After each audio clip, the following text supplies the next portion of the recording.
দর্শক, আমি এই মুহূর্তে দাঁড়িয়ে আছি নরসিংদীর মূলপাড়ার কলা বাগানে। চলুন আপনাদেরকে এই কলা চাষ সম্পর্কে কিছু বিস্তারিত ভিডিও দেখে।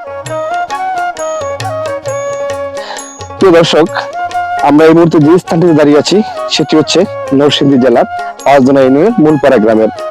আমরা এই গ্রামে আসছি প্রান্তিক কলা চাষীদের সাথে কথা বলার জন্য। তাদের কাছ থেকে কথা বলে জানতে পারলাম কলা গাছ একটি লাভজনক চাষাবাদ। এই চাষাবাদ করার মাধ্যমে এক বছর কলা রোপণ করলে, কলা গাছ একবার রোপণ করলে তিন বছর ফলন পাওয়া যায়।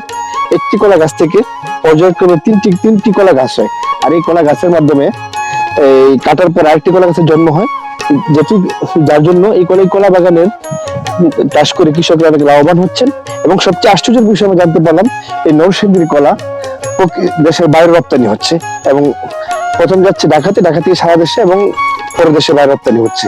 এই কলা চাষ করে অনেক চাষি বর্তমানে লাভবান আছেন। তাই নরসিংদীর মূলপাড়া গ্রামের